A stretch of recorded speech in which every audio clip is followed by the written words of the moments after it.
अस्सलामुअलैकुम स्टूडेंट्स, कैसे हैं आप सब लोग? खैरियत से? मैं हूं उसामा ताहिर और आप देख रहे हैं learn English with Usama Tahir. जैसा कि स्टूडेंट्स आप जानते हैं कि हम पैराडाइज लॉस्ट बुक 9 के पीछे पड़े हुए हैं और आज मैंने 40 लाइंस तक को एक्सप्लेन करना है, 260 से 300 लाइंस तक को। अच्छा, प्रीवियस कॉन्टेक्स्ट जो इसमें जितना भी चल रहा है ना, वो यही है कि किस तरह से सैटर्न जो है वो ईव को या एडम को वर्गला सके, उनको अपनी बातों में ला सके। और इसी के बारे में कल हमने प्रीवियस वीडियो लेक्चर में कॉन्वर्सेशनल एनालिसिस किए थे एडम और ईव की गुफ्तगू के। और एडम जो भी बात कर रहे हैं, ईव उसका नेगेटिव मीनिंग ले रही हैं और वो उसको ये समझ रही है कि मुझे कमज़ोर समझा जा रहा है या मेरे ईमान पे शक किया जा रहा है, मेरी वफाशारी पे, मेरी वफादारी पे शक किया जा रहा है। यही कॉन्वर्सेशन नेक्स्ट लाइन्स में भी प्रोलॉन्ग होती है और जिसमें ईव जो है बहुत ही ट्रेमेंडस किस्म की और स्ट्रॉन्ग किस्म की आर्ग्यूमेंट्स देती हैं और एडम भी इन आर्ग्यूमेंट्स को जो है किसी तरह से कंपनसेट करने की और जो है उसके बारे में जवाब देने की कोशिश कर रहे हैं। और बहुत इंटरेस्टिंग इनकी आपस में कॉन्वर्सेशन चल रही है। आइए देखते हैं। अब नेक्स्ट मैं अपना पेन ऑन कर लेता हूँ ताकि जहाँ पे कोई इम्पोर्टेंट, ठीक है, ये मैं कलर जो है ना ये वाला, हाँ, and anger would resent the offered wrong. वो कहता है एडम प्रीवियस लाइंस में ये कह रहे हैं कि ठीक है, अगर तुम अकेली हुई और तुमने गुस्सा किया और तुम साबित कदम रही तो वो ऑफर्ड रॉन्ग जो है वो तुम्हें जो वर्गलाने की कोशिश करेगा तुम उससे छुटकारा तो हासिल कर लोगी, दो इनफेक्चुअल फाउंड, और वो एक जो है अनसक्सेसफुल रहेगा उसका हमला। और इनफेक्चुअल यानी कि जिसका कोई असर नहीं होगा। Misdeem not then if such an front I labour to avert from you alone. Misdeem not, और वो तुम्हें कोई नुकसान भी नहीं पहुंचा सकेगा। If such a front I labour to avoid from you alone, लेकिन ये जो तुम पे हमला होगा मैं ये भी अवॉइड करना चाहता हूं, मैं इसे भी अवॉइड करना चाहता हूं, मैं इससे भी तुम्हें बचाना चाहता हूं। Which on both us at once the enemy though bold, which on us both at once the enemy though bold will hardly dare। हम दोनों पे एक ही वक्त में हमला करने की हिम्मत दुश्मन की बहुत मुश्किल हो सकती है। यानी वो ये हिम्मत नहीं करेगा कि हम दोनों पे इकट्ठे हमला करें, क्योंकि उसके लिए ये हदफ बहुत ज्यादा मुश्किल होगा, चैलेंजिंग होगा। जैसे दो लोग होते हैं तो उन पे हमला किया जाए तो थोड़ा मुश्किल होता है, इसी तरह वो कहता है कि मैं ये नहीं चाहता, एडम कहते हैं कि मैं ये नहीं चाहता कि वो तुम पे अकेले पे हमला भी करे, चाहे जाए कि उसका तुम्हारे पे कोई इफेक्ट नहीं हो, कोई नुकसान नहीं हो, लेकिन उसका एक जो है ना एक चाका नहीं खुलना चाहिए। और daring first on me the assault shall light, और अगर हम दोनों पे हमला होगा भी तो वो सबसे पहले मुझे हदफ बनाने की कोशिश करेगा, तुम्हें नहीं। यानी तुम फिर भी बच जाओगी। यानी कि या तो वो हमला करेगा ही नहीं, और अगर हमला करेगा तो वो पहले मेरे पे हमला करेगा। यानी कि यहाँ पे आप एक मेल जो है डोमिनेंस और उस चीज को आप देखते हैं। Nor though his malice and false guile contempt subtle he needs must be who could seduce angels nor think superfluous others aid. ये बहुत इंपॉर्टेंट लाइंस हैं। एडम कहते हैं कि ऐसे जो है ना मक्कार और अय्यार दुश्मन को ना कमजोर नहीं समझना चाहिए। Subtle he needs must B, और उसकी जो तरीके हैं ना वो बहुत पेचीदा हैं दूसरे इंसान को वर्गलाने के। हु कुड सेड्यूस एंजल्स, जो के वर्गलाने में फरिश्तों को कामयाब हो गया। Nor think superfluous others' aid, और तुम ये चाहती हो कि तुम अकेली उसका मुकाबला करो बगैर किसी की मदद के। यानी कि तुम इतना ज्यादा उसको इजी ना लो, अपने दुश्मन को इतना ज्यादा, कहते हैं ना अपने दुश्मन को इतना इजी नहीं लेना चाहिए। तो ये उसी कॉन्टेक्स्ट में बात हो रही है कि तुम उसको इतना भी कोई ना समझो। अगर वो फरिश्तों को नहीं उसने बख्शा वर्गलाने से तो हम क्या हैं? तुम मेरी मदद से जो है बचना चाह रही हो, मेरी मदद को अवॉइड कर रही हो, ये गलत है। I from the influence of your look receive access in every virtue in the sight। अब ये थोड़ी रोमांटिक लाइंस आ रही हैं एडम की तरफ से ईव के लिए, मोहब्बत भरी लाइंस आ रही हैं कि I from the influence of your look, जब तुम मुझे देखती हो मुझे एक ताकत मिलती है, मुझे एक नेकी की ताकत मिलती है इन योर साइड, क्योंकि तुम जब मुझे देखती हो ना तो मुझे ये फील होता है कि मैं कुछ हूं। More wise, more watchful, stronger if need were of outward strength, मैं और ज्यादा समझदार खुद को महसूस करता हूँ, और ज्यादा वॉचफुल यानी कि मुहतात और ताकतवर महसूस करता हूँ। If need were of outward strength, और अगर जरूरत पेश आए बाहरी ताकत की। While shame though looking on shame to be overcome और overreached would utmost vigour raise, लेकिन ये बहुत शर्मिंदगी की बात है कि वो हम पे हमला करने के या ओवरकम करने के भी कामयाब हो जाए। यानी ऐसा भी नहीं होना चाहिए कि वो हम पे हमला ही कर सके, ये भी बड़ी शर्म की बात है, चाहे उसका हमला कामयाब हो या नहीं, वो अलग बात है।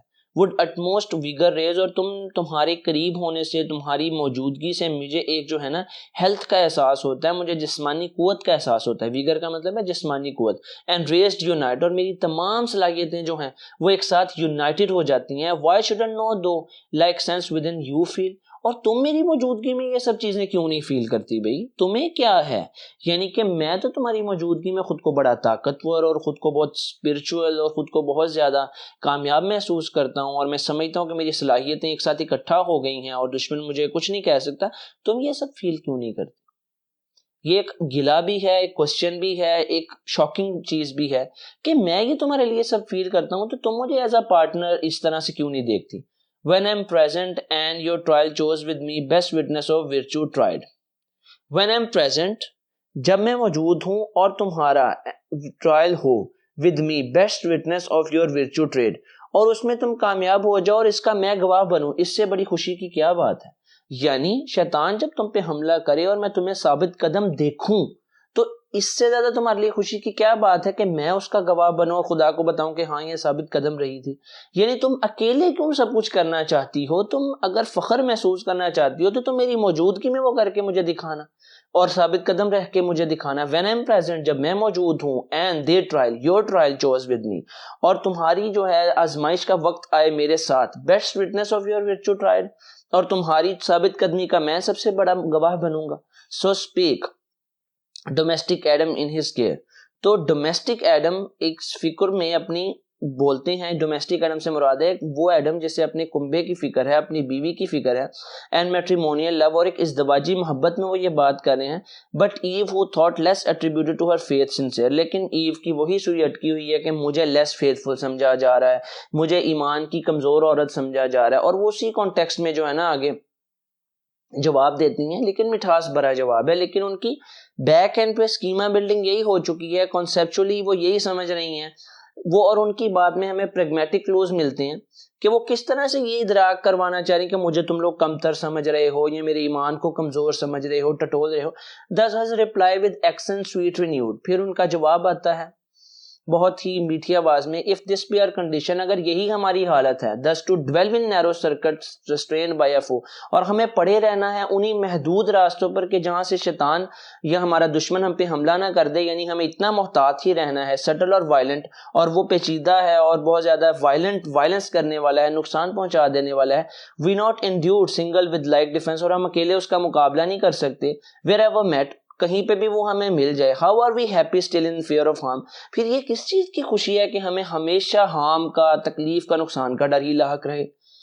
ये लाइन बहुत मीनिंगफुल है क्योंकि एडम और ईव इस टाइम हेवन में है, और वो ईव ये कहती हैं कि अगर हमारी यही हालत है कि हमें एक एक कदम जो है दुश्मन से बच के चलना है, हमारे रास्ते बिल्कुल महदूद हो चुके हैं, in narrow circle strained by a foe, क्योंकि हमारे दुश्मन ने उन्हें ऐसा बना दिया है और वो बहुत ज्यादा चालाक, अय्यार और नुकसान पहुंचा देने वाला है। We not endured single with like defence, और हम अकेला उसका जो है मुकाबला करने में नुकसान उठा सकते हैं। वेयर एवर वी मेट, कहीं पे भी वो हमें मिले।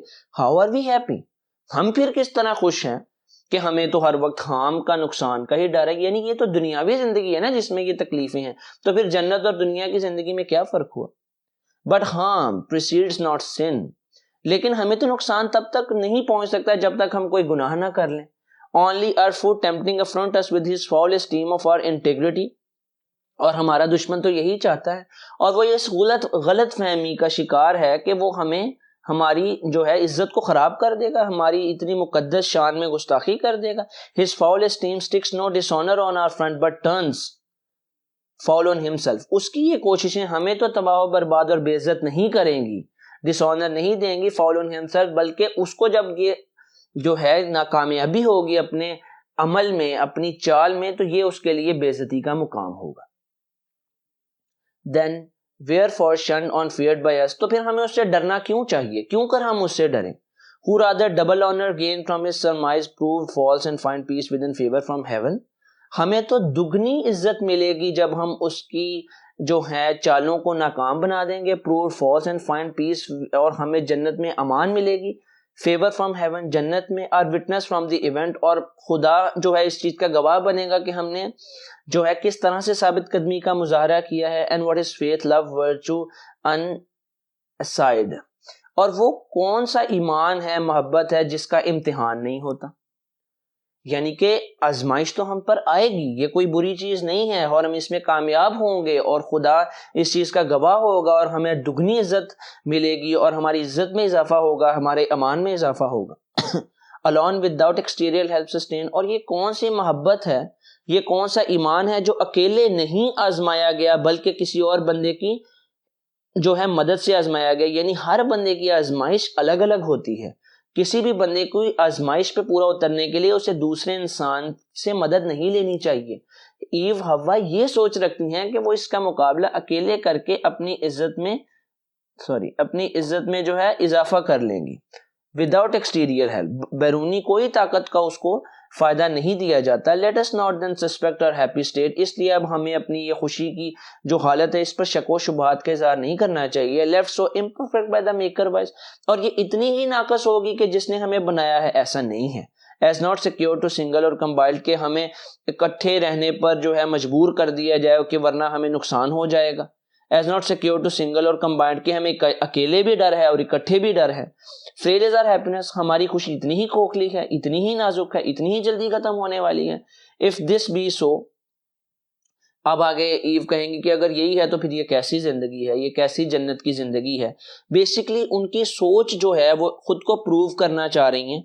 वो चाह रही हैं कि वो बताएं कि वो कितनी जो हैं ईमान में ताकतवर हैं और उनके ईमान कितना मजबूत है, और वो इस सब चीज़ों को और लेंस से देख रही हैं। एडम उन सब चीज़ों को एक जो है मैन के लेंस से, एक लॉजिकल लेंस से देख रहे हैं। और अगर हम इसको कुछ इस तरह से एक्सप्लेन करें, आप एक्सप्लेनेशन में लिखें कि प्लेटोलॉजिकल है, तो एडम यहाँ पे प्लेटोनिक व्यू रख रहे हैं, और जो अरिस्टोटल है वो इमोशनल, ये ईव जो है यहाँ पे इमोशनल पॉइंट ऑफ व्यू ज्यादा लेकर के आ रही हैं, दिल से सोच रही हैं, हर बात को दिल से जवाब दे रही हैं। लेकिन एडम जो है वो बिल्कुल लॉजिकल रैशनल आंसर्स हैं, उनके रैशनल पॉइंट ऑफ व्यूज हैं जो कि प्लेटोनिक होते हैं।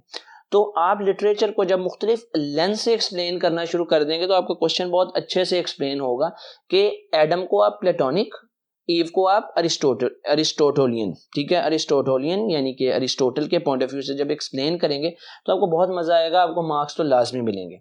So keep watching my videos, thank you, and don't forget to subscribe, like and suggest to your friends.